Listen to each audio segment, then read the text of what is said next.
Welcome friends, स्वागत है आप सब लोगों का नर्सिंग मीडियम यूट्यूब चैनल में। दोस्तों, आपने मेरे लास्ट के 2 वीडियोस को बहुत ज्यादा प्यार दिया, मुझे बहुत मोटिवेट किया। उसके लिए मैं आप सब लोगों का तहे दिल से थैंक्स बोलती हूँ। तो हमने लास्ट के वीडियो में क्या डिस्कस किया था कि फ्लूइड्स एंड इलेक्ट्रोलाइट्स, उसमें हमने सिर्फ फ्लूइड्स डिस्कस किए थे। तो आज मैं आप लोगों के सामने इलेक्ट्रोलाइट्स के बारे में डिस्कस करने जा रही हूँ। तो इलेक्ट्रोलाइट्स में सबसे पहले हम लोग स्टडी करेंगे हाइपोनेट्रीमिया के बारे में। तो दोस्तों, हाइपोनेट्रीमिया बेसिकली क्या होता है? हाइपोनेट्रीमिया में अगर हम इसको ध्यान से समझे तो देखिए, hypo means low, natria means sodium and emia means blood. मतलब कि हमारे ब्लड में अगर सोडियम की वैल्यू कम है तो उस चीज को हम क्या बोलेंगे? हाइपोनेट्रीमिया। बट कितना कम है? बेसिकली जो हमारा सोडियम का वैल्यू है वो कितना होता है? 135 टू 145 मिली इक्विवेलेंट्स पर लीटर। अगर हमारे सोडियम की वैल्यू 135 से कम है, if our sodium value is less than 135 milliequivalents per liter, in that case we can say that patient is going in hyponatremia. Okay, clear up to this? तो अब basically जो sodium है हमारा, sodium मैंने last class में भी आप लोगों को बताया था कि sodium is an abundant cation in extra cellular space. मतलब हमारे एक्स्ट्रा सेल्स में, आउटसाइड द सेल्स में ये हमारा अबेंडेंट कैटायन है। ठीक है, तो एक सोडियम के बारे में बहुत इंपॉर्टेंट चीज कि जहां जहां सोडियम होगा वहां वहां पानी होगा। मींस सोडियम और वाटर हमेशा साथ में दिखेंगे आप लोगों को। तो जब भी बेसिकली अगर हम बोलते हैं कि एक्स्ट्रा सेल्यूलर स्पेस में हाइपोनेट्रीमिया का जो केस होता है, उसमें एक्स्ट्रा सेल्यूलर स्पेस में जो सोडियम है वो कम होता है। मतलब हमारे जो ब्लड स्ट्रीम्स हैं वहां पे सोडियम कम होगा हाइपोनेट्रीमिया में। मतलब ब्लड में सोडियम है क्या, वो डिक्रीज होगा। जब ब्लड में सोडियम डिक्रीज है तो हमारा सोडियम इंक्रीज कहाँ है? हमारा सोडियम इंट्रा सेल्यूलर स्पेस में इंक्रीज होगा। इंट्रा सेल्यूलर में इंक्रीज है और एक्स्ट्रा सेल्यूलर में कम है। तो जब भी हम पेशेंट का सीरम सोडियम चेक करवाएंगे तो उसमें जो पेशेंट के सीरम सोडियम की वैल्यू है वो 135 से कम आएगी। अब इसके बाद मैं आप लोगों को बताऊंगी कि जब हाइपोनेट्रीमिया बेसिकली जब होता है तो क्या क्या होता है और कैसे कैसे होता है। हमारा सोडियम कम है, low sodium in extra cellular space में। अगर एक्स्ट्रा सेल्यूलर स्पेस में सोडियम कम है तो मतलब इंट्रा सेल में सोडियम ज्यादा है। अब जब इंट्रा सेल्यूलर में सोडियम ज्यादा है तो हमें थोड़ा सा सोचना है कि ऑस्मोसिस होगा। अब यहाँ पे देखिए, ऑस्मोसिस प्रोसेस मैंने आपको पहली क्लासेस में आपको बता चुकी हूँ कि ऑस्मोसिस में होता क्या है। मूवमेंट होती है पार्टिकल्स की from lower concentration to higher concentration. तो देखिए, फ्रॉम लोअर कॉन्सेंट्रेशन, बाहर क्या है? कॉन्सेंट्रेशन लो है, और इनसाइड द सेल कॉन्सेंट्रेशन क्या है? हाई। तो एज पर ऑस्मोसिस के अकॉर्डिंग जो एक्स्ट्रा सेल्यूलर में स्पेस में जो वाटर है वो इनसाइड द सेल मूव करेगा। जो सोडियम है वो एक्स्ट्रा सेल्यूलर स्पेस के वाटर को अट्रैक्ट करेगा। तो उसमें सारा जो बाहर का एक्स्ट्रा सेल्यूलर एरिया का जितना भी वाटर है, मैं आपको डायग्रामेटिकली बताती हूँ। देखिए, ये एक सेल है, अंदर बहुत ज्यादा सोडियम है, बहुत ज्यादा सोडियम के है, और बाहर सोडियम कम है, और यहाँ पे पानी ज्यादा है, H2O, water is more in extra cellular space. तो अब as per osmosis, according to osmosis क्या होता है? जो इंट्रा सेल्यूलर सोडियम है वो क्या करेगा? वाटर को अट्रैक्ट करेगा, वाटर इनसाइड चला जाएगा, जिसकी वजह से जो सेल है वो स्वेल कर जाएगा। मींस इंट्रा सेल जो सेल है वो स्वेल कर जाएगा, सारा पानी अंदर चला जाएगा, H2O inside the cell. Sodium तो अंदर रहेगा लेकिन पानी और ज्यादा अंदर आ जाएगा, जिसकी वजह से अंदर स्वेलिंग हो जाएगी। अब जब अंदर स्वेलिंग हो रही है तो जो हाइपोनेट्रीमिया है ये बेसिकली सेल्स की स्वेलिंग कर देगा। तो जब सेल्स की स्वेलिंग होगी, वो जो हाइपोनेट्रीमिया कंडीशन है बेसिकली हमारे ब्रेन सेल्स को अफेक्ट करती है बहुत ज्यादा। जब हमारे ब्रेन सेल्स को अफेक्ट करेगी तो क्या साइन एंड सिम्टम्स अराइज होंगे? Like confusion, lethargic, stupor, patient में गो इन कोमेटोज ऑल्सो। तो दिस इज ऑल अबाउट कि अगर सोडियम कम है एक्स्ट्रा सेल्यूलर में और इंट्रा सेल्यूलर में ज्यादा है तो कैसे सेल्स की स्वेलिंग होगी और कैसे पेशेंट के जो ब्रेन का एडिमा है वो इंक्रीज होगा, और उस एडिमा के इंक्रीज होने से क्या आगे फर्दर कॉम्प्लिकेशंस आ सकते हैं। तो अब मैं इसके बाद आप लोगों को टाइप्स ऑफ हाइपोनेट्रीमिया बताऊंगी। टाइप्स ऑफ हाइपोनेट्रीमिया, हमारे पास टाइप्स हैं इसके। पहला टाइप है hypovolemic hyponatremia and second one is hypervolemic hyponatremia. तो फर्स्टली हाइपोवॉलेमिक हाइपोनेट्रीमिया, इसमें क्या होगा, पेशेंट डिहाइड्रेटेड होगा। ये बहुत इंपॉर्टेंट चीज है, प्लीज इसको ध्यान से सुनिएगा कि हाइपोवॉलेमिक हाइपोनेट्रीमिया में डिहाइड्रेटेड होगा और इसमें फ्लूइड वॉल्यूम ओवरलोड होगा, फ्लूइड वॉल्यूम ओवरलोड होगा इसमें, क्योंकि हाइपरवॉलेमिक है ना। इसमें क्या होगा, जो लॉस ऑफ सोडियम है, लॉस ऑफ सोडियम भी होगा प्लस लॉस ऑफ वाटर भी होगा, मतलब कि पानी, सोडियम और वाटर दोनों का लॉस होगा। बट हाइपरवॉलेमिक हाइपोनेट्रीमिया में क्या होता है, जो हमारा फ्लूइड है वो बढ़ जाता है और जिसकी वजह से जो सोडियम है वो कम हो जाता है। सोडियम मतलब डाइल्यूटेड हो जाता है, ठीक है। इसमें क्या होगा, फ्लूइड इंक्रीज हो गया, पानी की, सोडियम की क्वांटिटी उतनी ही है बट पानी की क्वांटिटी इतनी ज्यादा है जिसकी वजह से पेशेंट हाइपोनेट्रीमिक हो रहा है। अब हाइपोवॉलेमिक हाइपोनेट्रीमिया किस किस कंडीशन में होगा, से एन एग्जांपल, अगर पेशेंट को वॉमिटिंग्स है, अगर पेशेंट को डायरिया है, और उस साइड हमारे पास आता है हाइपरवॉलेमिक हाइपोनेट्रीमिया। तो वो किस किस कंडीशन में आता है, like if person is having congestive heart failure, या फिर किडनी फेलियर, या फिर एसाइटिस। तो इन कंडीशन, ये कुछ ऐसी कंडीशंस हैं जिसमें हाइपरवॉलेमिक हाइपोनेट्रीमिया होगा, और ये कुछ ऐसी कंडीशंस हैं जिसमें हाइपोवॉलेमिक हाइपोनेट्रीमिया होगा।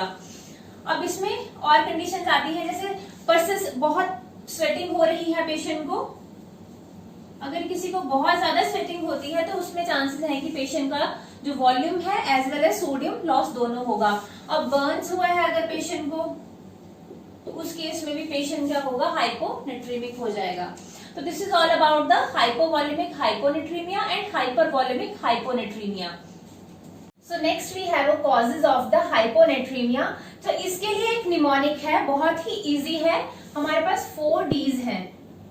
ओके, ये एक निमोनिक है, एक और दूसरा निमोनिक है। दूसरे निमोनिक में है नो, ना। ओके, तो 4 Ds के निमोनिक्स में क्या है, फर्स्ट डी है हमारा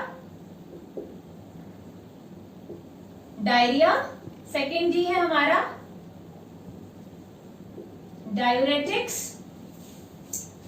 हमारा थर्ड डी है ड्रेन्स, एंड हमारा फोर्थ डी है डायफोरेसिस। तो देखिए हमारे पास इस वाले निमोनिक में 4 Ds है, लाइक डायरिया। अगर पेशेंट को डायरिया होगा तो डेफिनेटली सोडियम लॉस जरूर होगा पेशेंट का, क्योंकि परसिस्टेंट डायरिया है तो पेशेंट का सोडियम भी लॉस हो रहा है और वॉल्यूम भी, फ्लूइड वॉल्यूम भी लॉस हो रहा है। नेक्स्ट आता है हमारा डायरेटिक्स। अगर हमारा पेशेंट लॉन्ग टाइम से डायरेटिक्स ले रहा है तो डेफिनेटली पेशेंट का सोडियम लॉस भी होगा और वाटर लॉस भी होगा। नेक्स्ट है हमारे पास ड्रेन्स। ड्रेन्स में आता है अगर हमारा जैसे से एन एग्जांपल, अगर पेशेंट को एनजी ट्यूब लगी है और वो कॉन्टिन्यूअस एस्पिरेशन पे है, इस केस में, और दूसरा केस है लाइक जो हमारे एब्डोमिनल ड्रेन्स हैं after surgery, abdominal drains post surgery. तो गाइस ये एग्जाम्स में आपसे पूछा जा सकता है कि अगर पेशेंट को हाइपोनेट्रीमिया है, कुछ आपके पास ऑप्शंस होंगे, तो मे बी अगर ड्रेन लिखा हो तो definitely you will have to choose this option, because अगर पेशेंट को ड्रेन्स लगे हुए हैं तो डेफिनेटली इलेक्ट्रोलाइट्स लॉस होंगे ही होंगे। नेक्स्ट आता है हमारे पास diaphoresis. Diaphoresis means excessive sweating. Excessive sweating. अगर पेशेंट को एक्सेसिव स्वेटिंग होती है तो उसमें भी हमारा जो सोडियम है वो क्या है, लॉस होता ही होता है। Okay fine, clear up to this. Next mnemonic है हमारा नो ना। तो इसमें फर्स्ट है हमारा एन। एन में मतलब सोडियम का एक्सक्रीशन इंक्रीज हो जाएगा, मतलब सोडियम ज्यादा एक्सक्रीट हो रहा है बॉडी से। तो किस केस में होगा, हमारा डायबिटीज इंसिपिडस में। डायबिटीज इंसिपिडस में क्या होता है, हमारा जो यूरिन आउटपुट है वो इंक्रीज हो जाता है, जिसकी वजह से हमारा जो सोडियम है वो डिक्रीज होता है। नेक्स्ट है हमारा डिक्रीज एल्डोस्टेरॉन लेवल। अगर हमारी बॉडी में एल्डोस्टेरॉन डिक्रीज होगा तो उसका रिजल्टेंट क्या होगा, हमारी बॉडी में जो सोडियम की रीअब्जॉर्प्शन है वो डिक्रीज हो जाएगी। ओके और इसके अलावा हमारे पास नेक्स्ट निमोनिक के अकॉर्डिंग आता है ओ। तो ओ में क्या है, overloading of the fluids. Overloading of the fluids किस किस केस में, मैंने आपको जैसे पहले ही बताया था टाइप्स में, जैसे कंजस्टिव हार्ट फेलियर या फिर रीनल फेलियर या फिर लिवर फेलियर में। ये कुछ कंडीशंस हैं जिसमें पेशेंट फ्लूइड ओवरलोडिंग हो सकता है। अदरवाइज अगर हम पेशेंट को एक्सेसिव बहुत ज्यादा मैसिव ट्रांसफ्यूजन करते हैं फ्लूइड्स का, तो वो भी केस है जिसमें फ्लूइड ओवरलोड हो सकता है पेशेंट का। नेक्स्ट आता है डिक्रीज सोडियम इनटेक। अब डिक्रीज सोडियम इनटेक किस किस केस में होगा, या तो हम डाइटरी सोडियम इनटेक बहुत, हमारा जो कंजप्शन है वो बहुत कम है, या फिर पेशेंट एनपीओ है। तो उस केस में अगर पेशेंट एनपीओ है तो उन केसेस में क्या होगा कि जो पेशेंट का जो सोडियम लेवल है वो डिक्रीज कर सकता है। इसके अलावा जैसे पेशेंट जो हाइपरटेंसिव पेशेंट्स होते हैं, हम उन लोगों को सोडियम रिस्ट्रिक्टेड डाइट देते हैं। तो कई बार ऐसा होता है कि उस डाइटरी पैटर्न को फॉलो करते हुए जो पेशेंट का सोडियम लेवल है वो डिक्रीज हो सकता है। जैसे डैश डाइट अगर पेशेंट फॉलो कर रहा है तो उस केस में क्या है, पेशेंट का सोडियम कम होने के चांसेस हैं। So this is all about the 4Ds and नोना निमोनिक्स। अब कॉजेज के एक और निमोनिक्स है। इतने अलग अलग निमोनिक्स है, आपको जो ज्यादा सिंप्लीफाई मेथड लगता है आप वो वाला मेथड अडॉप्ट कीजिएगा। तो नेक्स्ट है हमारा कॉज जो निमोनिक है उसके लिए वो है SIADH। सो S डिनोट करता है SIADH को, मतलब syndrome of inappropriate anti diuretic hormone. इसमें क्या होता है, जो एंटी डायरेटिक हार्मोन है वो बहुत ज्यादा अमाउंट में सिक्रीट होता है, इसकी जो सिक्रीशन है वो इंक्रीज हो जाती है, जिसकी वजह से हमारी बॉडी में बहुत ज्यादा फ्लूइड रिटेंशन होने लगता है। जब बहुत ज्यादा फ्लूइड रिटेंशन होगा, मतलब इंक्रीज फ्लूइड रिटेंशन, उसकी वजह से रिजल्टेंट क्या होगा,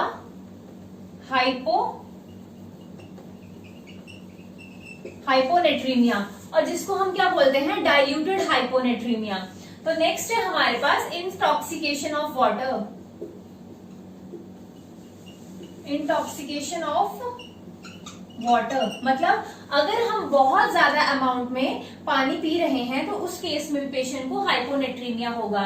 नेक्स्ट है हमारे पास एड्रिनल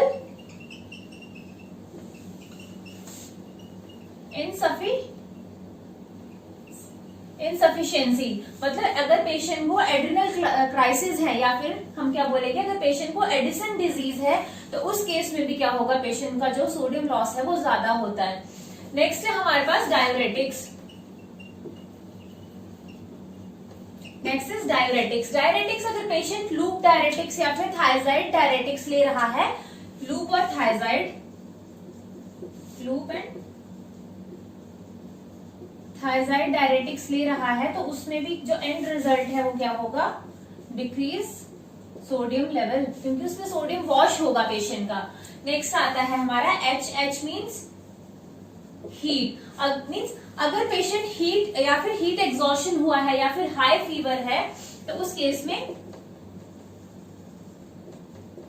हीट एग्जॉशन या फिर हाई फीवर है। अगर पेशेंट को हीट एग्जॉशन या फिर हाई फीवर हुआ है तो डेफिनेटली पेशेंट का जो वो जो फ्लूइड है जो पेशेंट की बॉडी में से वो डिक्रीज हो जाएगा। जैसे फीवर में पेशेंट को बहुत ज्यादा स्वेटिंग होगी जिसकी वजह से जो फ्लूइड लॉस होता है और उसके साथ साथ पेशेंट की बॉडी से सोडियम भी लॉस होगा। तो दोस्तों आज मैंने आप लोगों को कॉजेज में 4 Ds बताए हैं। एक निमोनिक, दूसरा निमोनिक है नो ना और तीसरा निमोनिक है SIADH। तो आप लोगों को जो भी सबसे ज्यादा सिंपल लगता है, जो भी सबसे ज्यादा इजी लगता है, आप वही चीज उसी वाले निमोनिक को फॉलो कीजिएगा। अदरवाइज नॉर्मली देखें तो तीनों सेम ही बताते हैं। नेक्स्ट आते हैं हमारे पास साइन एंड सिम्टम्स क्या है इसके। नेक्स्ट है हमारा साइन एंड सिम्टम्स। तो दोस्तों साइन एंड सिम्टम्स के लिए हमारे पास जो निमोनिक है वो है सॉल्ट लॉस। तो इसमें जो सॉल्ट में से S है वो डिनोट करता है स्टूपर। जिस पेशेंट को हाइपोनेट्रीमिया होगा वो स्टूपर होगा और देन उसके बाद पेशेंट को सीजर्स भी आ सकते हैं। तो पेशेंट को सीजर्स भी हो सकते हैं और पेशेंट स्टूपर भी हो सकता है। अदर देन दैट जो हमारे पास और न्यूरोलॉजिकल क्या सिम्टम्स हो सकते हैं, जैसे ब्रेन स्टेम हर्निएशन हो सकता है,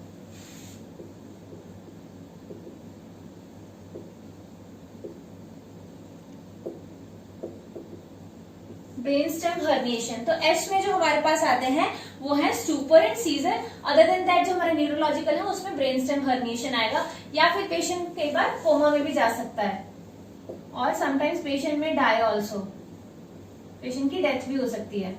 इसके अलावा ए में आता है, ए डिनोट करता है एब्डोमिनल क्रैम्पिंग, एब्डोमिनल क्रैम्प्स। क्योंकि पेशेंट हाइपोनेट्रीमिक है तो एब्डोमिनल क्रैम्पिंग होगा पेशेंट को। एब्डोमिनल क्रैम्पिंग के अलावा ए और डिनोट करता है एटीट्यूड चेंजेस, जिसमें पेशेंट क्या होगा, कंफ्यूज्ड होगा पेशेंट या फिर डिसओरिएंटेड होगा हमारा पेशेंट। देन एल से आता है हमारा लेथार्जिक, पेशेंट लेथार्जिक होगा। देन उसके बाद आता है हमारे पास टी से हमारे पास आते हैं टेंडन रिफ्लेक्सेस। टेंडन रिफ्लेक्सेस क्या होते हैं, हमारे डिमिनिश हो जाएंगे हमारे हाइपोनेट्रीमिया में। जो टेंडन वो क्या है,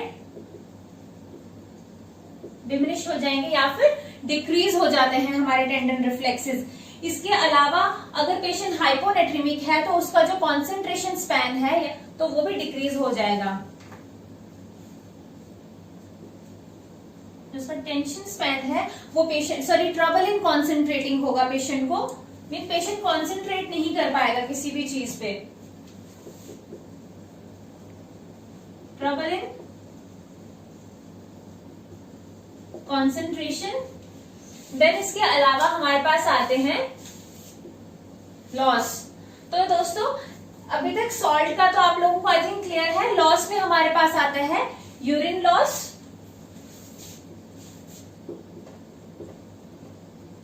मतलब पेशेंट को बहुत ज्यादा एक्सेसिव यूरिनेशन होगा।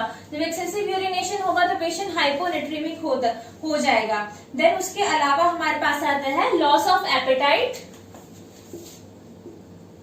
Loss of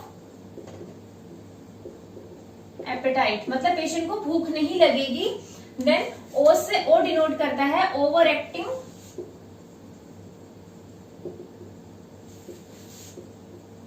bowl sounds. जो हमारे बाउल साउंड्स है, जैसे मैंने आपको इधर भी बताया कि एब्डोमिनल क्रैम्पिंग होगी। डेफिनेटली अगर पेशेंट को एब्डोमिनल क्रैम्पिंग हो रही है तो हमारे जो बाउल साउंड्स हैं वो भी इंक्रीज हो जाएंगे। देन अगर पेशेंट हाइपोनेट्रीमिक है तो और क्या हो सकता है, ओ से, that is orthostatic hypotension, orthostatic hypotension होगा पेशेंट को। देन नेक्स्ट आता है हमारा एस। एस से क्या होगा, patient shallow respiration,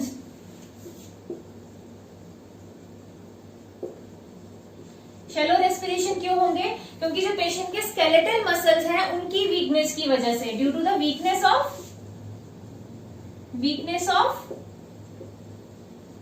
skeletal muscles, shallow respiration होंगे स्केलेटल मसल्स की वीकनेस की वजह से। तो नेक्स्ट आता है हमारे पास next test that is muscle spasm, spasm of muscles, spasm of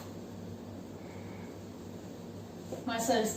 तो this is all about the sign and symptoms of hyponatremia. तो पहला है हमारे पास जो इसका निमोनिक है वो है सॉल्ट लॉस, एस स्टूपर और सीजर्स, ए से एब्डोमिनल क्रैम्पिंग और एटीट्यूड चेंजेस मींस कंफ्यूज होगा पेशेंट, एल से लेथार्जिक होगा, टी से टेंडन रिफ्लेक्सेस डिमिनिश होंगे या फिर trouble in concentrating. Next L से यूरिन लॉस होगा या फिर लॉस ऑफ एपेटाइट होगा पेशेंट को, ओ से ओवर एक्टिंग बाउल साउंड्स और ऑर्थोस्टेटिक हाइपोटेंशन। Then S से shallow respiration due to the muscle weakness of the due to the skeletal muscle weakness, and then next S क्या होगा, spasm of the muscles, overall body की जो muscles हैं उनका spasm होगा। So this is all about the sign and symptoms. I hope कि आप लोगों को ये समझ आ गए होंगे। मैं निमोनिक एक बार नीचे लिख देती हूँ, that is SALT, salt loss। Next हमारे पास आते हैं इंटरवेंशंस। तो दोस्तों हाइपोनेट्रीमिया की इंटरवेंशंस में हम लोग क्या करेंगे, जैसे अगर मानो पेशेंट को हाइपोवॉल्यूमिक हाइपोनेट्रीमिया है, हाइपोवॉल्यूमिक हाइपोनेट्रीमिया है, तो उस केस में हम क्या करेंगे, वॉल्यूम भी रिप्लेस करेंगे और सोडियम भी रिप्लेस करेंगे। वॉल्यूम रिप्लेस करने के लिए हम NS या फिर RL दे सकते हैं पेशेंट को, बट अगर वॉल्यूम रिप्लेस हो चुका है बट सोडियम रिप्लेस नहीं हो रहा है, तो उस केस में हम लोग क्या कर सकते हैं, मतलब अगर पेशेंट को बहुत सिवियर फॉर्म ऑफ हाइपोनेट्रीमिया है तो उस केस में हम पेशेंट को 3% NS दे सकते हैं। तो ये एग्जामिनेशन पॉइंट ऑफ व्यू से भी बहुत ज्यादा इंपॉर्टेंट है कि 3% NS दे सकते हैं। अब 3% NS अगर हमने पेशेंट को देना है, तो मैंने आप लोगों को पहली क्लास में भी बहुत बताया था कि हमने बहुत तेजी से नहीं देना है, जल्दी जल्दी नहीं देना है, स्लो देना है। ध्यान रखिएगा, स्लो देंगे,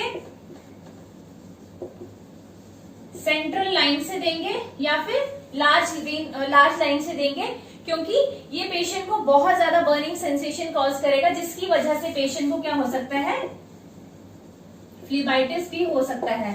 तो अगर पेशेंट को 3% NS चल रहा है और आपसे एग्जाम में पूछा गया कि इससे क्या हो सकता है, कॉम्प्लिकेशंस जो लोकल कॉम्प्लिकेशंस होते हैं जैसे, तो उसमें पेशेंट को फ्लीबाइटिस हो सकता है। अदरवाइज इसके और कॉम्प्लिकेशंस क्या है, हमारा जो सेल है, डेफिनेटली मैंने आप लोगों को जैसे पहले भी बताया है कि जब हम 3% NS देंगे या फिर हाइपरटोनिक जैसे सलाइन देंगे, तो उसकी वजह से जो सेल है वो क्या करता है, श्रिंक करता है। सेल के अंदर का पानी क्या होता है, जो वाटर है वो कहाँ चला जाएगा, एक्स्ट्रा सेल्यूलर स्पेस में चला जाएगा, जिसकी वजह से क्या कॉम्प्लिकेशन अराइज होंगी, फ्लूइड वॉल्यूम ओवरलोड। तो हमेशा ध्यान रखना है 3% NS देते हुए कि हमें बहुत ही स्लोली इन्फ्यूज करना है। नेक्स्ट आता है हमारे पास हाइपोवॉल्यूमिक हाइपोनेट्रीमिया, हाइपरवॉल्यूमिक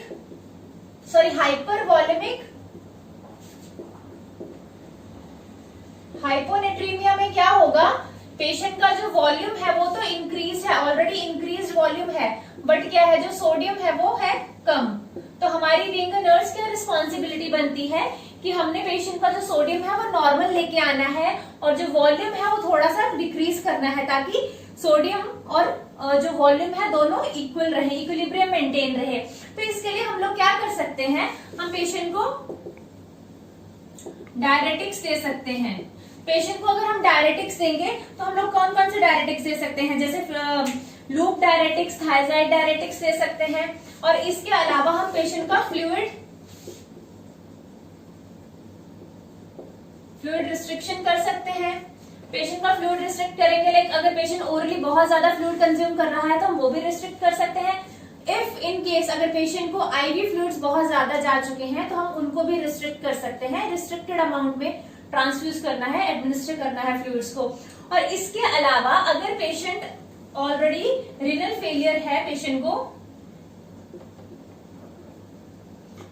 क्योंकि रीनल फेलियर वाला जो पेशेंट है उसको फ्लूइड ओवरलोड तो होगा ही होगा, तो उस केस में हमारे पास जो बेस्ट पॉसिबल ऑप्शन है, जो बेस्ट पॉसिबल चॉइस है वो क्या है, हमारा डायलिसिस। तो हम क्या करेंगे, पेशेंट का डायलिसिस करवाएंगे। तो तो ये है हाइपरवॉलेमिक हाइपोनेट्रीमिया में हम क्या करेंगे, फ्लूइड रिस्ट्रिक्ट करेंगे और पेशेंट को डायरेटिक्स देंगे। और अगर पेशेंट रिनल फेलियर का केस है तो डायरेटिक्स में हम पेशेंट को डायरेटिक्स नहीं देंगे, उस केस में डायलिसिस करवाएंगे। अब इसके अलावा अगर पेशेंट SIADH का है जिसमें बहुत ज्यादा एंटी डायरेटिक हार्मोन रिलीज हो रहा है, तो इसमें एक मेडिकेशन दी जाती है जिसका नाम है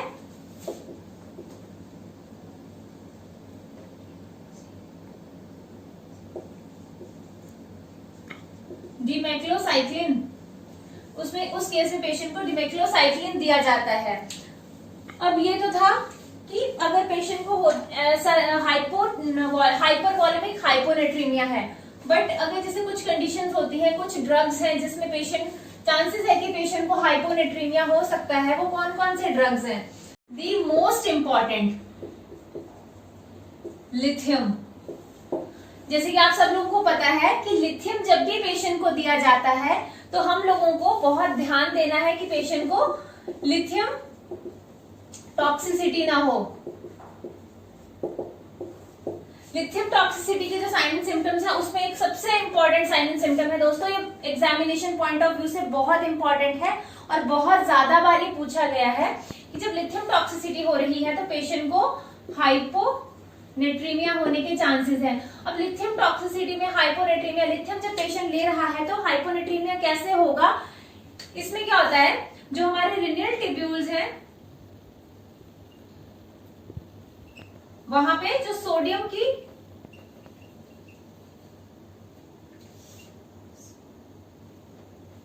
रीअब्जॉर्प्शन क्या हो जाएगी, डिक्रीज हो जाएगी, जिसकी वजह से जो हमारा सोडियम लेवल है वो डिक्रीज हो जाएगा। तो लिथियम हमारा हाइपोनेट्रीमिया कॉज करेगा। तो इसकी वजह से हमें जब भी पेशेंट को लिथियम चल रहा है तो हमेशा हमें पेशेंट का सीरम सोडियम लेवल एक फ्रीक्वेंट इंटरवल के बाद चेक करवाते रहना चाहिए रिपीटेडली।